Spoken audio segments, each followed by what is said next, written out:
kutoka kanisa la World Open Door Transformation Center on your way to Kiserian, nyuma ya maduka ya Mashuri Shopping Center. Unapotoka town, panda matatu namba 126, ukishuka Mashuri stage on the left, nyuma yake kuna kanisa kubwa sana, Mega Church. Karibu na Bwana Yesu atakuwa pamoja nawe atakapokuwa anatembelea kanisa hili. Kanisa, tupe Bwana Yesu shangwe na vigelegele.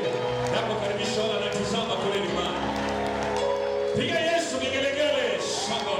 Glory to God. Hallelujah.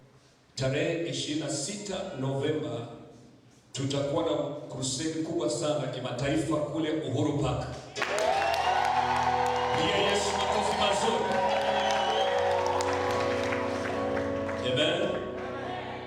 So now hii Jumapili njema hii, ningependa pia utulie kwa sababu niliwaambia is a good Sunday and the Lord is going to bless you. Bwana Yesu atakubariki maisha yako. Hallelujah. Ningependa kujua kwamba siku ya leo tunaenda kuvunja madhabahu ya maovu katika maisha yetu. Pe Bwana Yesu sadaka nzuri ya makofi na useme amen. Niruhusu nilete ujumbe ambao Mungu ameniandaa kwako siku ya leo hii. Tunasoma katika kitabu cha Waamuzi, Judges chapter number 6. Nafikiri nitapitia kitabu hiki cha Judges chapter 6 yote, na utakapokuwa pale nyumbani pia upitie kitabu ya Judges chapter 6 because nataka upate revelation ambayo itakuhamisha katika shida za maisha yako. Baada ya mkutano huu, nasikia Roho wa Mungu akisemezea kwamba kuna watu ambao watahamishwa kwa baraka zao. Sijapata mtu wa kusema amen. Juma zimepita kadhaa, nimekuwa nikizungumzia kuhusu madhabahu ya maovu, evil altars, katika maisha yetu. Na madhabahu haya most of the time yamekuja ni kwa sababu ya urithi, inheritance, ama generation. In other words, therefore madhabahu haya ambayo ni ya maovu huwa yanataka kutenda kazi katika maisha yetu, hata kama umeokoka, hata kama unakuja kanisani every Sunday. And that's why wachawi watapatana na wewe and you are born again. Unaingia kanisani, unalipa tithes zako, unalipa sadaka, na pia unampenda Mungu, lakini wachawi pia bado wanashikana na wewe. But there's something I want you to understand, that in a life of a person unapoanga na ile legal ground ama kibali ambacho tumeruhusu nguvu za giza ama mapepo zinaweza kuja zikalani zifanye kile zinataka. Nasi tumeokoka, we are born again. Mchawi utaenda kwa mchawi, anakutumia uchawi, inakushika, na sisi tumeokoka.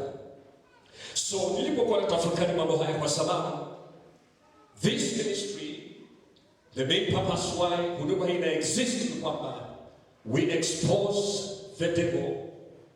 That's why mara kwa mara shetani wafurahi na huduma hii, because we expose him. And therefore, ikiwa yale madhabahu maovu ama ya mababu waliopita inafanya kazi katika maisha yako, kile utendeka ni kwamba even sometimes when unalala, you are sleeping, kunazo ndoto ambazo utaota. Ndoto zingine hazitakuwa nzuri sana, zingine zitakuwa za kutisha. Kuna ndoto zile ambazo watu wanaletewa katika usingizi wao wamelala. Pengine unalala na mwanamke ama pengine unalala na mwanaume, spiritual husbands and spiritual wives, spiritual boyfriends, spiritual girlfriends. Whenever you begin to see vitu kama hizi zinatendeka in your dreams, in your life, nilihubiri last Sunday na nikasema ujue kuna madhabahu fulani ambayo inatenda kazi katika maisha yako bila wewe kujua na umeokoka. Kuna kwa pia na ndoto ambazo ni mbaya. Pengine unajiona unafanya harusi lakini hakuna mume unafanya naye harusi.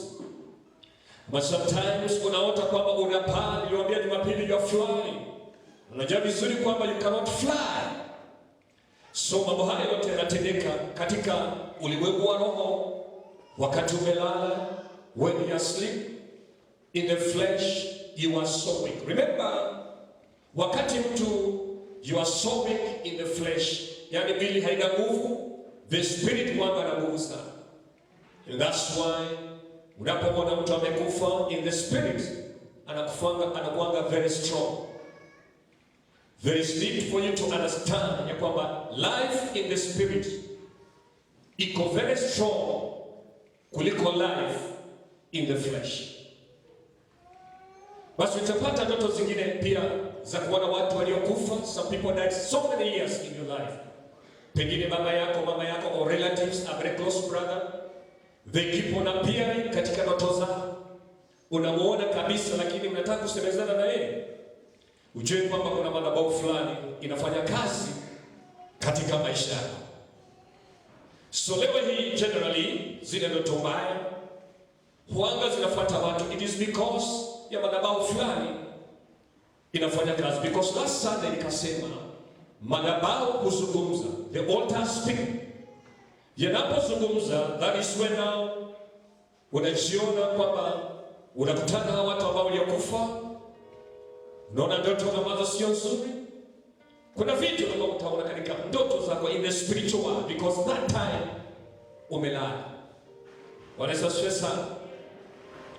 Baadhi ya madhabahu yanayofanya kazi ni mfano hii, kwa sababu itaambatana na mambo ya afya, health issues. Kwamba kuna frequent sicknesses ambazo zitatokea, magonjwa ambayo itatokelezea tu. Ina habari ya kawaida itatokea ambayo inamaliza ya brother, inamaliza ya sister, same disease. Inazungukia tu pale. It's like the same cycle. So it is like a revolution in the year. Inapofika tuseme December ama January ama February, whichever time of the month, ni lazima sako fulani ijirudie katika maisha yetu.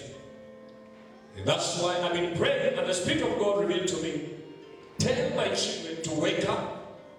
Wavunje hizi madhabahu, we destroy every altars of Satan, na tumjengee Mungu madhabahu, because mwaka bado mchanga. And I believe even in the transition, when this country is going under transition, Kenya is going under change, kutakuwa na viongozi wapya.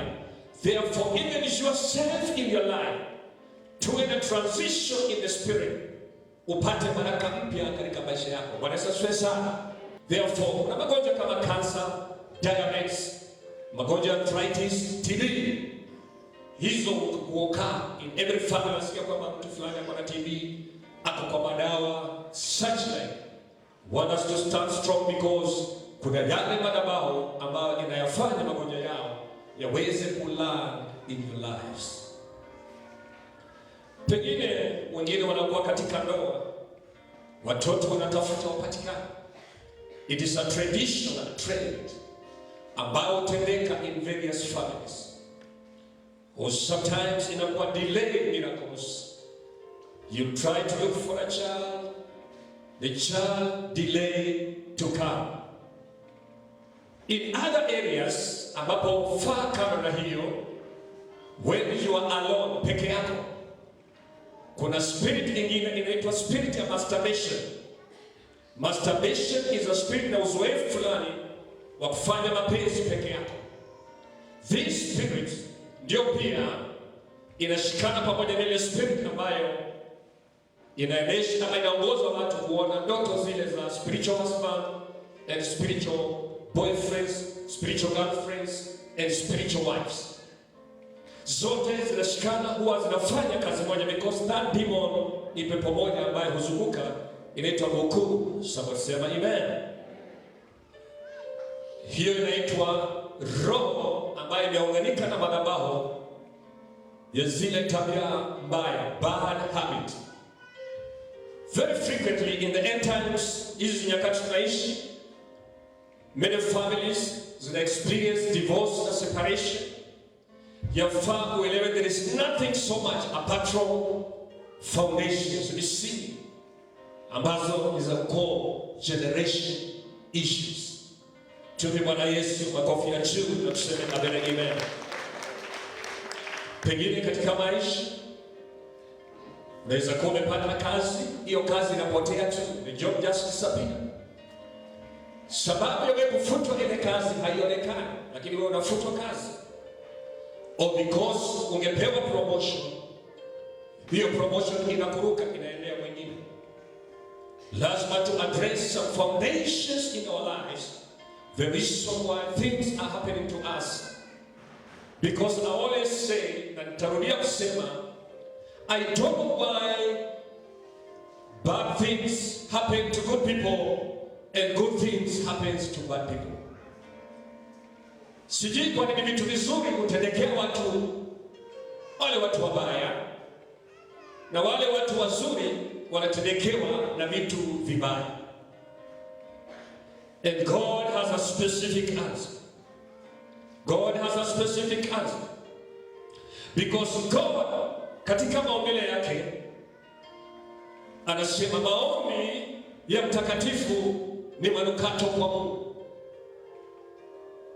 Katika hiyo hali ya madhabahu maovu inayofanya kazi katika maisha ya wanadamu, huambatana na biashara inaanguka, business failure, kazi inakataa, rejection spirit inafanya kazi, roho ya umaskini na kuingilia. Ukianza project inafika mahali na kwamba haiwezi kaendelea, stagnation. And all this ni manifestation ama ni thibitisho kwamba kuna madhabahu fulani inafanya kazi. Jina la Bwana lipewe sifa. So you may begin a relationship. Pengine unataka kuwa msichana fulani, ama msichana fulani anataka kuwa na ndugu fulani. Hiyo relationship inafika mahali na katika. Jue kwamba kuna madhabahu inafanya kazi. Ni lazima utafutane na mtumishi wa Mungu aweze kupitia maisha yako na jamii yako, mkaweze kufuta vitu katika maisha yenu, mkawe salama. Sometimes maisha inakuwa in cycles, vile nimesema. Ukitoka hii next year itakurudia, next year itakurudia. So the cycles of events in your life. Therefore, ningependa in summary, hauendelei, no progression in your life. Hauendelei katika fedha, hauendelei katika relationship, hauendelei katika spiritual life, hauendelei katika chochote. Yani umekuwa tu pale, yani uko tu until the devil has realized that amefikia pale. Mambo haya inatendeka katika watoto wa Israeli, wale Mungu aliwapenda. You know, remember kwamba Israeli walipendwa na Mungu kwa sababu aliwachagua na kawaondoa katika nchi ya Farao, na kalete shida na Farao na kufungulia njia waondoke, hata kapenda njia katika bahari ya Shamu wapite waende in the promised land, because God loved Israel. Na ikiwa Mungu aliyopenda Israeli, tunasoma in the book of Judges from chapter number 1. In Judges, kisha Waisraeli wakafanya yaliyo maovu mbele ya macho ya Bwana, na Bwana wakatia mikononi ya Wamidiani muda wa miaka 7. So you see, anytime that we are on a particular foundation, Israeli walileta miungu katika Israeli, because Mungu aliwaambia, ninawapeleka katika nchi ya Kanaani na mniabudu, worship me alone. Israeli wakafika mara akasema, huyu Mungu hana haja. That's why walileta miungu zingine wakaanza kuziabudu Israeli, idol worship. Kumbuka kwamba kizazi hiki sio ile kizazi kilitoka Misri. Hiki ni kizazi kingine. So God works with generations. So when the children of Israel did sin in the sight of God, kumletea miungu zingine, because God is a jealous God, aliwachilia kwa mikono ya Wamidiani. So very often in our lives tunakuta kwamba tunashikiliwa kwa mikono ya watu wengine washika baraka zetu. So anytime we are praying for our blessings, hatuwezi kuzipata ni kwa sababu yale madhabahu tumekalia, yale madhabahu tumesimamia si madhabahu ya Mungu. Ni mahali madhabahu ya wazazi walikuwa na tumeinherit, tunaishi nayo. And that's why generation iko with a lot of power in our lives.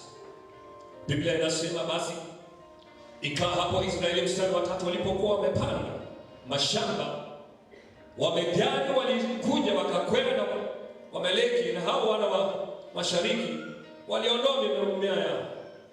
Hata wakati walipanda, hata wakati unapoenda kazi unapata mshahara, utakuta kwamba mshahara yako unaopata Wamidiani watakuja waing'oe, magonjwa itakuja ing'oe, haja nyingine itakuja ing'oe zile pesa. Umeenda kazi itakuwa hiyo pesa yako, kwa sababu madhabahu waliosimamia. Bwana Yesu asifiwe sana. Every time unapoenda biashara, every time unapotumia pesa, kuna zile roho zitakuja zing'oe ile pesa umepata. Kama vile Israeli, maandiko inasema mstari wa 3, ikawa hapo Israeli walipokuwa wanapanda mashamba yao, Wamidiani wakakwea na Wameleki na hao wana wa mashariki wakakwea juu yao, wanamaliza mimea yao. That is how dangerous it is to stand on an evil altar. Hata ukiwa katika ndoa nzuri, watakuja kukutoa ndani. Unajua kile unafanya in the spirit, wanakujanga wanakuondoa roho yako. Wakitoa roho yako unabaki mkembe, mwili bure na tembea bila roho. Bwana Yesu asifiwe sana. Unaweza kuona watu ni warembo, watu wako na pesa, lakini ni mikembe inatembea bure katika mwili ambao wanatembea ndani ndani. Zingine ni nono, zingine konde, zingine mrefu, zingine nyeusi, nyeupe, whichever kind. Lakini wakifaulu kuja kung'oa ile roho ya Mungu ndani, you become like mtu unatembea huna mbele wala nyuma, upepo inaweza kuchapa and you can fall any time.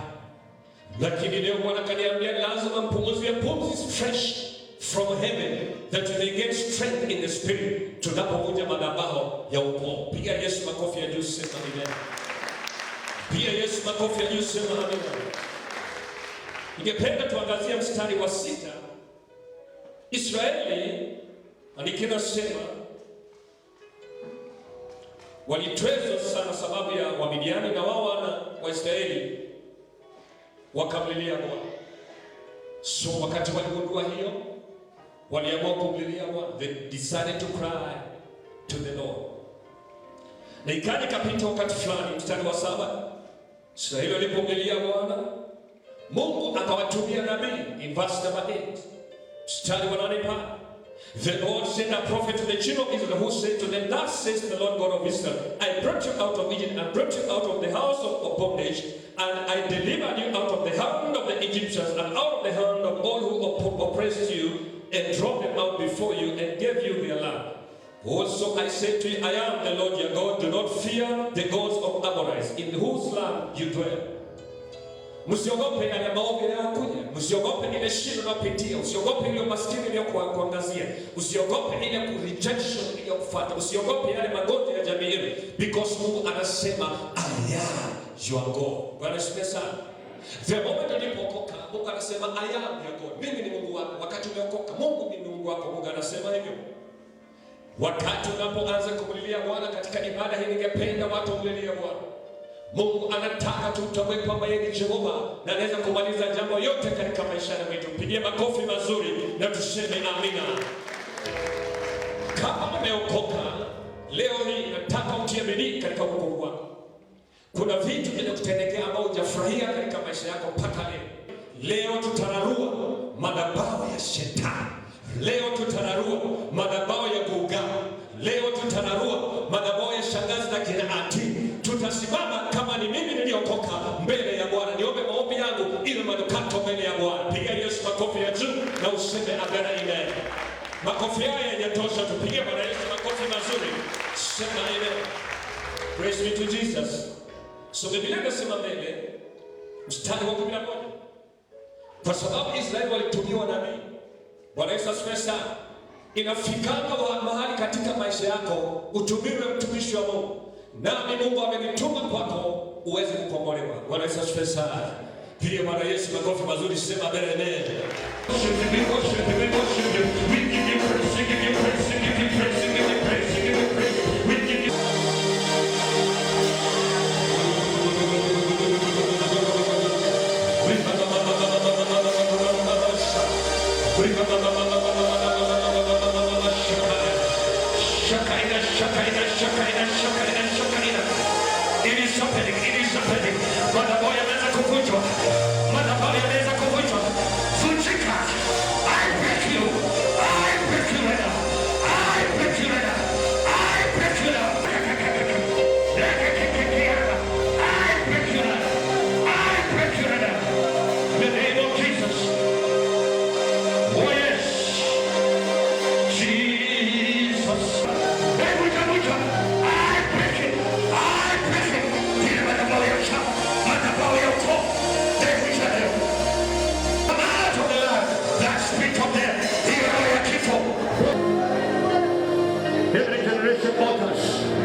Father, we love you. Father, we give you praise. We honor your name. We honor your name, Lord. Lord, we give you praise. Lord, we give you praise. Kuna wote na washukia. Kuna wote na washukia. The fire is coming upon you. The fire is coming upon you. Holy Ghost fire is coming upon your life.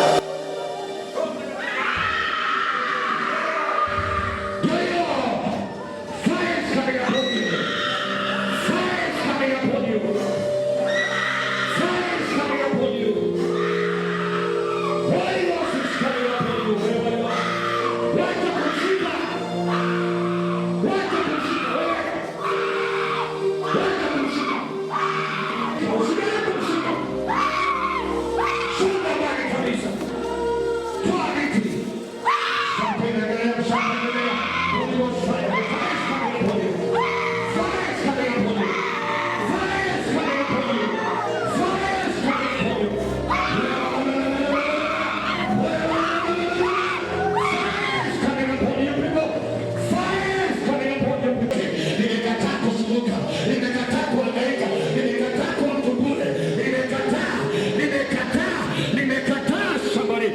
Kata umaskini, kata magonjwa, kata ushirikina, kata niteso, kata ugonjwa, kata niteso, kata magonjwa, kata niteso, kata magonjwa, kata niteso, kata refuse.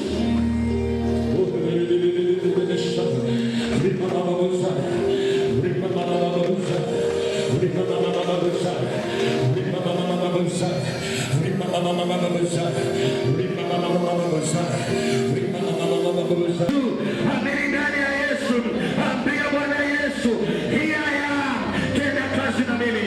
Here I am, fanya kazi na mimi. Here I am, Lord, I am come Jehovah, I am here, tenda kazi na mimi. Ambia Jehova, fungulia moyo wako atembee, fungulia moyo wako Yesu atembee, fungulia moyo wako Yesu atembee. Weka hiyo mahitaji mbele ya Bwana, fungulia moyo wako Yesu atembee, fungulia moyo wako Yesu atembee, fungulia moyo wako Yesu atembee, fungulia moyo wako Yesu atembee. Tembea this corner to that corner, to that corner, to that corner there, to that corner. The whole church is full of the glory. The whole church.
Yote yalikwisha. Oh, Kalvari, Kalvari, Kalvari, yote yali. Oh, Kalvari, Kalvari, Kalvari, yote yalikwisha. Kalvari, ulibeba yote.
So maandiko yanasema katika mstari wa 11, Gideoni.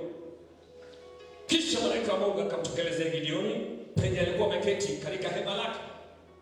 Biblia inasema in verse number 11, if I read in Swahili, malaika Bwana akaenda akaketi chini ya mwaloni uliokuwa katika Ofra, uliokuwa mali yake Yoashi Mbezeri, na mwanawe Gideoni alikuwa akipepeta ngano ndani ya shinikizo ili kuficha machoni pa Wamidiani. Unajua hata Wamidiani wangekuja wakute hata kama unakomboa mahindi, waje wapite naye. And that's why when you get money, iko kwa account, itakuja ipitwe na magonjwa, ipitwe na shida fulani, ipitwe na kila kitu ambayo itapita nayo. Even when you are sending the year kujenga kitu ama kufanya kitu, inapitwa, inachukuliwa. Lakini leo sikiliza vizuri. The angel of the Lord came. Gideoni alikuwa anaandaa ngano afiche kabla Midiani hawajafika. Praise be to the Lord. Hata ukificha pesa yako kwa benki, fixed deposit account, mapepo kama zinataka hiyo pesa zitaitafuta mpaka zitatoa. Utaenda kutoa na utaiwachilia yeye. This is how vile madhabahu yanafanya kazi. Madhabahu fanya kazi hata nguo nzuri hawezi nunua. Madhabahu fanya kazi hata watoto shule unashindwa hata kupata school fees. Na wewe si maskini, uko na mikono miwili na akili. Leo hii nataka tukasirike na madhabahu ya mababu waliopita, tuyavunje katika ibada hii in the mighty name of Jesus Christ, and everybody say amen. Pia Bwana Yesu makofi ya juu, sema amen. Pia Bwana Yesu makofi ya juu, sema amen. Bwana Yesu asifiwe. Usione mambo yanatendeka katika maisha yako fikiri tu inatendeka. It is because kuna airport, kuna legal ground katika maisha yako imesimama pale. So I want to continue ahead. In verse number 12, na malaika akamwambia Gideoni, Mungu ako pamoja na wewe, wewe mtu wa vita. Wapendwa, you've been praying since January. I want to tell you, Mungu ako pamoja na nyinyi. Hata kama ulishindwa kufanya kile ulishindwa mapema makali, bado Mungu ako pamoja na wewe, maana umeokoka na unapatikana kanisani. Tupende afya juu, hiyo ndio furaha niko nayo leo, kwamba Mungu ako pamoja na wewe. So listen again. Maandiko yanasema, and the Lord said to him, surely in verse number 16, I will be with you and you shall defeat the Midianites as one man. Wewe utashinda power ya ukoo wenu kama mtu mmoja. Hatutahitaji baba yako, hautahitaji mama yako, hautahitaji your sister. You will defeat yale mapepo ya ukoo wenu ukiwa peke yako. Piga Yesu makofi ya juu na sema amen. So every person we are going to fight. Tunaingia katika vita leo ya kupigana na zile mapepo ambao ni foundations misingi tuliletewa katika jamii zetu. That is the time when God now atakuonyesha kwamba ako pamoja na wewe. So now understand one thing. Do not depart, verse number 18. From here I pray until you come and you bring out my offering and set before you. He said, I will wait until you come back. And that's why tunakuja kanisani, tunatoa sadaka. Unapokuja kanisani, usiombe hii ombi wanaombaga hapa ikuwe sehemu ya ombi yako. Kuna ombi inaombaga hapa na wale hawana kitu, Mungu wasaidie walete wakati mwingine. Usikubali hiyo ombi ikuangukie katika roho yako. Amen. Kana hiya mbele ime. Tusikilize vizuri. Mimi hata kama sina pesa nitawacha koti yangu kwa kanisa kama sadaka. Usiruhusu hiyo ombi ianguke katika kilindini ya moyo wako. Hati Mungu Baba, don't allow that prayer to compromise your spiritual life. Because Gideoni ndio aweze kushindana na huyu adui, ilibidi alete dhabihu katika kanisa la Bwana. Kana hiya mbele amen. So Mungu ametupea nafasi ya kufanya kazi siku 7, siku 6, the 7th day and to appear before God. Na dhabihu, pengine hiyo dhabihu itakapotoa itaokoa jamii yako. Pia Yesu makofi mazuri na useme amen. Pia Yesu amen. Kanisa hili tunaenda kumtolea Mungu dhabihu kwa kupeleka mkutano mkubwa Uhuru Park. Hiyo dhabihu is a sacrifice, is a lot of money involved. That is why Mungu anataka tumtolee kile ambacho kitakuwa painful. wasikuchezee. Mungu ako na wewe. Can I hear very amen? Nimesema Mungu ako na wewe. Piga Yesu makofi ya juu, sema very amen. God is with you. Hallelujah somebody. Tunapoendelea hivyo, nataka tuangazie mstari wa 23. Na hapo ndio kuna maneno. Mstari wa 23 maandiko yanasema 25. It came to pass the same night that the Lord said to him, take your father's young bull, the second bull 7 years old, and tear down the altar of Baal that your father has cut down, the wooden image that is beside it. Some katika lugha ya Kiswahili nasema namna gani? Mungu akamwambia Gideoni, ikawa siku hiyo Bwana akamwambia, mtwae ng'ombe wa baba yako, yani ng'ombe wa pili wa miaka 7, ukaiangushe madhabahu ya Baali aliyo nayo baba yako, ukaikate Ashera ile aliyo karibu nayo. You know, you cannot control the life of your father. Hawezi kucontrol maisha ya baba yako. Never. Hawezi kucontrol maisha ya mama yako. Na je, babu yako? Na je, babu ya babu yako? Na je, babu ya babu ya babu yako ambao kumuona, utacontrol maisha yake namna gani? Hawezi. Baba yako ataishi ile maisha anataka kuishi. Atafanya vile anataka kufanya. Huwezi kumcontrol. Hata ukimcontrol atahama ahamie nchi nyingine ama kaunti nyingine afanye maisha yake vile anataka kufanya. Baba wa Gideoni alifanya maovu. Akaleta miungu zingine, akajenga masanamu za kuabudu Mungu wa Israeli. Na Mungu alikasirika, ndio maana Wamidiani waliteka nyara Israeli. Ni kwa nini furaha yetu imetekwa nyara? Ni kwa nini mali zetu zimetekwa nyara? Ni kwa nini miradi zetu zimetekwa nyara? Ni kwa nini pesa zetu zimetekwa nyara? Ni kwa sababu kuna madhabahu inafanya kazi ya madhabahu ya mababa waliopita na iko alive na inanena katika maisha yetu. Bwana kaniambia siku ya leo ni wakati mzuri katika madhabahu haya tukapigana vitu, tukavunja madhabahu, tukararue madhabahu yote aliyotengenezwa kule nyuma tulikotokelezea. Haya madhabahu yakapata kubomolewa katika jina la Bwana Yesu Kristo, ambayo tapigia makofi kwa jina la Yesu Kristo wa Bwana na Bwana. Pigia Yesu makofi mazuri.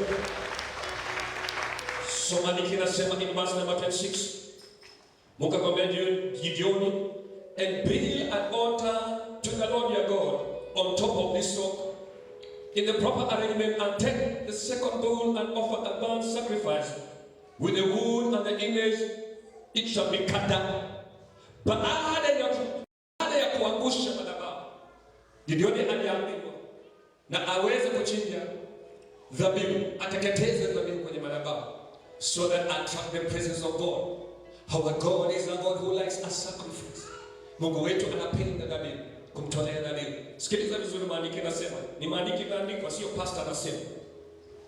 Gideoni mstari wa 27 tunafuatilia vizuri. Akachukua watu 10 men from among his servants and did as the Lord said to him, because he feared his father's household, and the men of the city too were too much to live by the day, and he did it by night. Unajua watu kama wako na madhabahu yao, wengine ni uchawi, wengine ni ushirikina, wengine walileta tu kujifunika tu familia yako, protect their family. Lakini Mungu akaniambia leo lazima we expose the devil and you be free. In Jesus name. Hakuna mtu anasema amen. Natumai hapa kuna mchawi. Tuseme amen.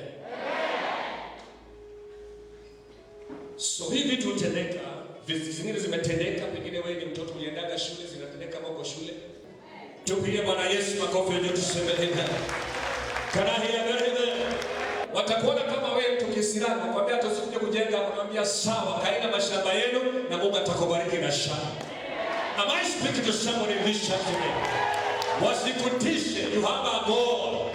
Ambaye anaweza hata kama kuna mashamba, Mungu anaweza kuwekea shamba juu ya siwa.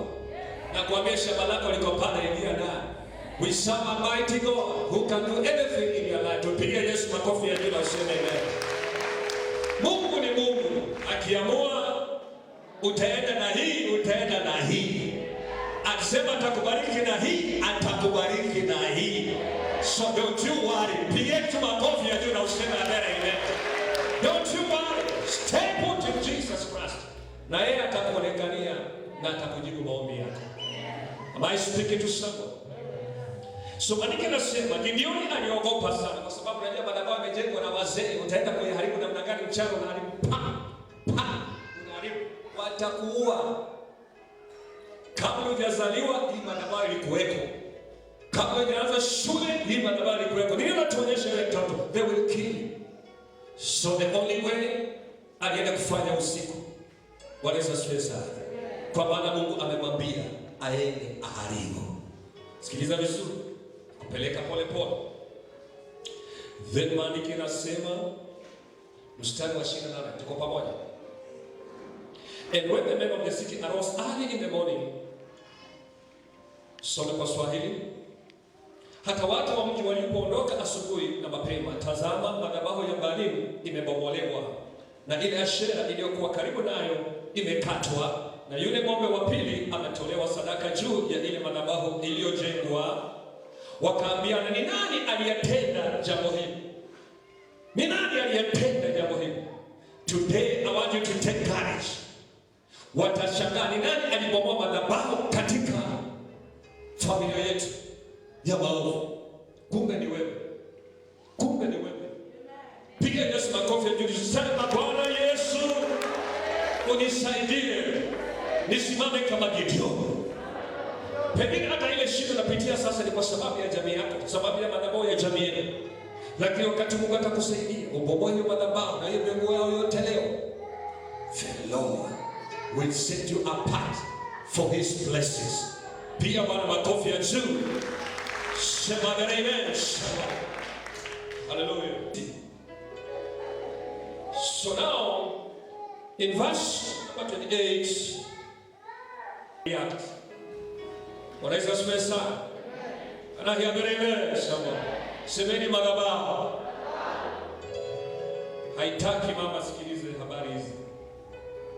So katika mstari huu wa 28 siku malizia hapo, tarudia tena mstari wa 28. Hata watu wa mji walipoondoka asubuhi mapema, tazama madhabahu ya Baalimu ilibomolewa na ile Ashera iliyokuwa karibu nayo imekatwa, na yule ng'ombe wa pili ametolewa na sadaka juu ya ile madhabahu iliyojengwa. Alafu mstari unafuata unasema, wakaambiana, ni nani aliyetenda jambo hili? Hata walipotafuta habari na kuuliza, wakasema, Gideoni mwana wa Yoashi ndiye aliyetenda jambo hili.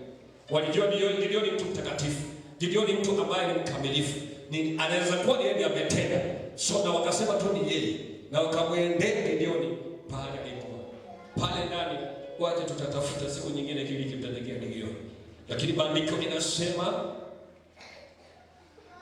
the men of the city said to Joash, bring out your son that he may die, because he has torn down the altar of God. Watu wakasema Gideoni aletwe kwa sababu ameharibu madhabahu ya miungu zao. Bwana Yesu asifiwe sana. Na kwa sababu aliyekuwa madhabahu haya, Joash akasimama mstari wa 31 akasema mambo haya. Yoashi akawaambia watu wote waliokuwa wakishindana naye, je, mtamtetea Baali au mtamwokoa ninyi? Yeye atakayemtetea na uwawe hivi asubuhi, kama yeye ni Mungu, na ajitetee nafsi yake, kwa sababu ya mtu mmoja amenibomoa madhabahu yake.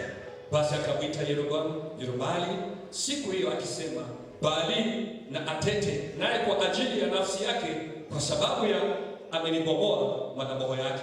Asema Baali ajitetee, shetani akajitetee. Leo tutabomoa shetani, na tunataka ajitetee, tuone kama atasimama mbele ya macho ya Bwana. Leo tutabomoa uchawi ya jamii yetu, tuone kama itasimama mbele ya macho ya Bwana. Leo tutasimama juu ya magonjwa yanayotokelezea katika jamii yako, tuone kama yatasimama mbele ya macho ya Bwana. Pia Bwana Yesu makofi ya juu na usema amen. Leo hii tutabomoa umaskini ambayo ililetwa katika jamii yenu, na tuone kama itasimama mbele ya macho ya Bwana. Kuna vitu ambavyo vitasimama mbele ya Bwana. Semeni amen. Leo tutabomoa ile rejection ambayo imesimama juu ya maisha yako, na tuweke mbele ya Bwana, tuone kama itasimama kukatalia mahali pale. Tutakataa nguvu za giza kuoperate in our sababu ya baraka ya Mungu wa majeshi anayeishi hai. Pigia makofi, sema amen. Pia Bwana Yesu shangwe na milele katika nyumba ya Bwana, sema haleluya. Amen. So unaona vile mambo yanatendeka. Kwa nini bali hawezi kujitetea? Mbona mganga hawezi kujitetea? Leo unataka ule mganga amekuroga na wachawi ulipelekwa aje kanisani leo ajitetee hapa, aseme utabakia katika kusumbuka katika maisha yako. Tunataka tusubiri tutaingia katika ngome yake ya shetani na mapepo zake na uganga waliotenda juu ya nyumba yako, tuone kama watakuja mahali hapa wakajitetee. Leo watachomeka na watateketea in the mighty name of Jesus Christ, waliopanga kuangusha katika mwaka wa 2017. Ningependa ufahamu Mungu alitaka Gideoni afanye kazi. Wakati hatakuwa na mtu yoyote wa kuvunja ile madhabahu ya miungu zilizopita, Mungu alitaka Gideoni afanye hiyo kazi. Haikuwa kazi rahisi ambayo mtu yoyote angefanya. Mungu akamwambia Gideoni, nataka ufanye hii kazi. Nataka uharibu hii madhabahu. Nataka ukiharibu madhabahu haya uweze kuyaweka madhabahu yako. You replace with my altar. Kwa maana katika Mungu hakuna vacuum. Hakuna kitu, hakuna. Katika Mungu either kuna ya shetani ama kuna ya Mungu. Hakuna tu, hakuna kitu. Either wewe uko upande wa shetani ama uko upande wa Mungu. Hakuna kuwa katikati. Kwa Mungu hakuna kitu ambacho hachiko. Either ni cha shetani. That's why tuko na falme mbili. Kuna falme ya shetani na kuna falme ya Mungu. Hakuna ati hakuna katikati. That's why Mungu akamwambia Gideoni, kuna kazi ya kufanywa na ninaona unatosha. That's why in Jeremiah chapter number 1 and verse number 10, Mungu alimwosha Jeremiah kuharibu maovu yote katika Israeli. Mungu alimwosha Jeremiah chapter 1 and verse number 10 kung'oa maovu yote katika nchi yao, kuoverthrow, kupindua maovu yote katika jamii yake na katika Israeli nzima, kurarua, to tear down maovu yote katika Israeli na katika jamii yao. Na Mungu akauliza Jeremiah kumjengea madhabahu, kumjengea madhabahu, kumjengea vitu vizuri katika maisha yake, kumjengea vitu visafi katika maisha yake. Na hivyo ndivyo nataka sisi leo. Mungu anataka tumjengee vitu vizuri, tumjengee madhabahu mazuri katika maisha yetu. Ndipo Mungu anataka aje azungumze ndani yako, aje ainue mkono na wewe, aje aseme kupitia wewe. Piga Bwana Yesu makofi ya juu, sema amen.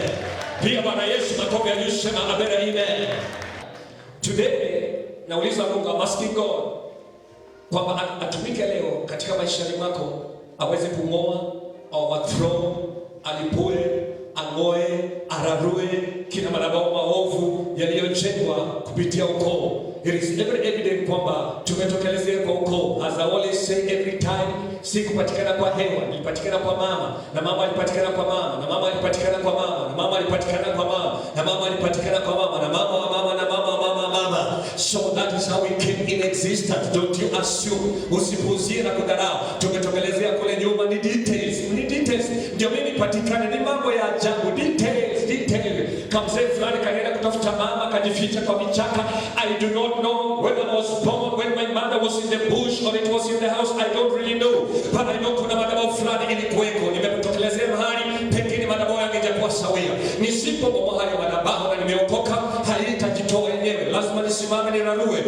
That's why wakina Jeremiah walikuwa wanaambia na Mungu, nataka mu-uproot, nataka murarue. Gideoni alikuwa anaambiwa, nataka mubomoe, nataka muharibu. Ni kwa sababu ilijengwa. Wakati madhabahu yamejaa katika rohoni, ni lazima tuyabomoe katika rohoni. Piga Bwana makofi mazuri. Kuna madhabahu ya kujengwa katika mbao, kuna madhabahu ya kujengwa na mbao, kuna madhabahu ya kujengwa na mbao na mawe. Lakini kuna madhabahu pia inajengwa in the spirit. Right now, Yesu Kristo is no longer walking in the world. We are in the spiritual world. Tatembea kwa sababu kutoka nyakati za Roho Mtakatifu wa Bwana. Wakati Yesu Kristo alipoenda juu mbinguni, aliwacha Roho Mtakatifu wa Bwana akifanya kazi. Na ukumbuke kwamba wakati Yesu Yesu Kristo pia alienda juu, shetani nao pia anakaa jehanamu na ameachilia roho yake ile chafu inafanya kazi. So the two spirits are working, and that's why in the end time kutakuwa na ule antichrist ambaye atatoka katika majini, kutakuwa na ule antichrist ambaye atatoka chini ya ardhi, yani makaburini. Watakuja pamoja in Revelation chapter 13, watakuwa wanafanya kazi kama Kristo, lakini watakuwa wanampinga Kristo, watakuwa against Jesus Christ in the end time. So ujue kwamba we are in the end times, na roho ile mchafu pia anafanya kazi, ule roho wa shetani pia anafanya kazi, roho wa Mungu pia anafanya kazi. Lakini siku ya leo hii Bwana kaniambia ya kwamba anataka afterward madhabahu ambayo ya kibao katika maisha yako na maisha yangu, tusaidie kwa watoto kubarikiwa in the presence of God. Shake your power, shake your power. Waya madhabahu, waya madhabahu. Hebu tamuka, hebu tamuka. I break it. That spirit of death, hiyo roho ya kifo. Elekeza mikono yako kwa Baba. Father, we love you. Father, we give you praise. We honor your name. We honor your name, Lord. Lord, we give you praise. Lord, we give you praise. Kuna moto na washukia. Kuna moto na washukia. The fire is coming upon you. The fire is coming upon you. Fire is coming upon you. Fire is coming upon you. Fire is coming upon you. Holy Ghost is coming upon you. Wherever you are. Right up the street. Right up the street. Right up the street.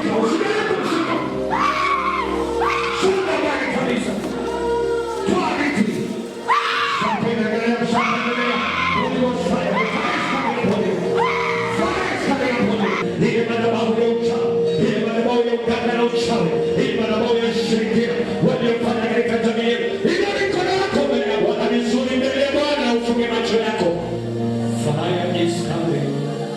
Fire is coming. Touch your people. Touch your people. Nimekataa kuzunguka, nimekataa kuhangaika, nimekataa kuwa mtu bure, nimekataa somebody. Ina mikono yako, kataa umaskini, kataa magonjwa, kataa ushirikina, kataa depression, kataa ugonjwa, kataa depression, kataa magonjwa, kataa depression. Tenda kazi na mimi. Here I am. Fanya kazi na mimi. Here I am, Lord. I am come to you. I am here. Tenda kazi na mimi.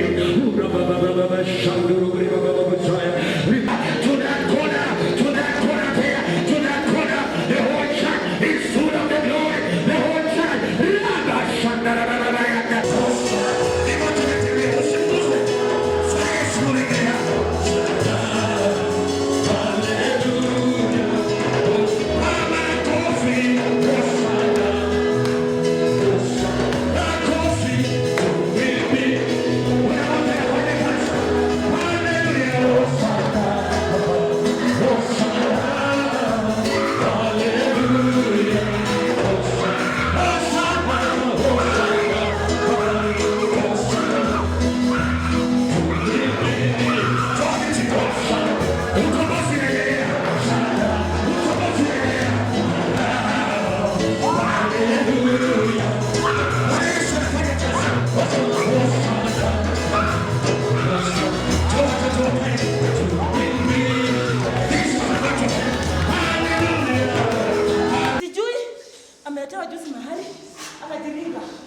Hallelujah. Set this young lady free.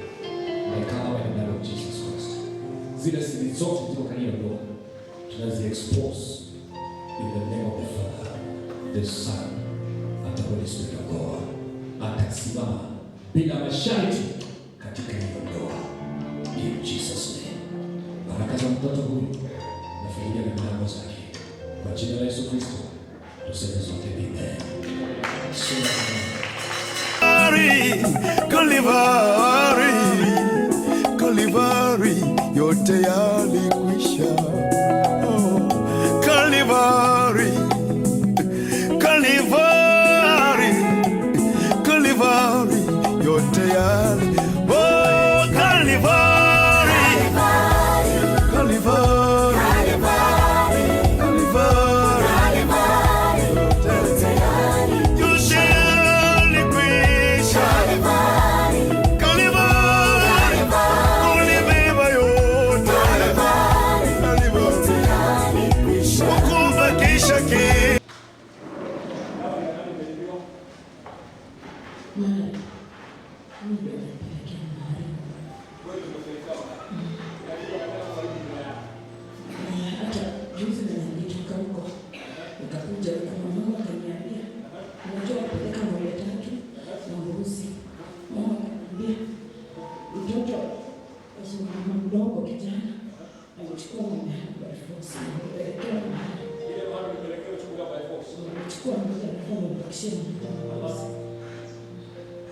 Semeni Bwana Yesu, ndoa yake itasimama kwa jina la Yesu.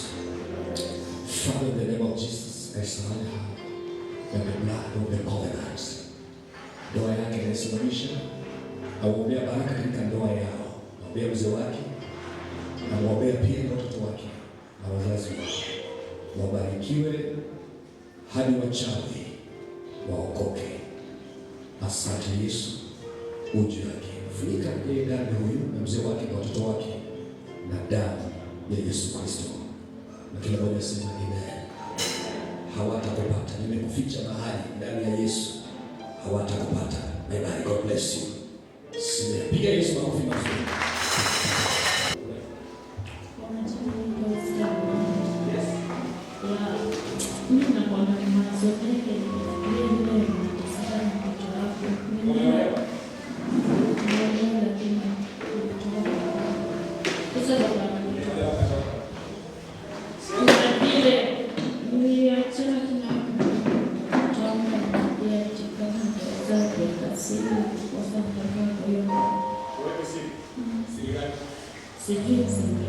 Touch out.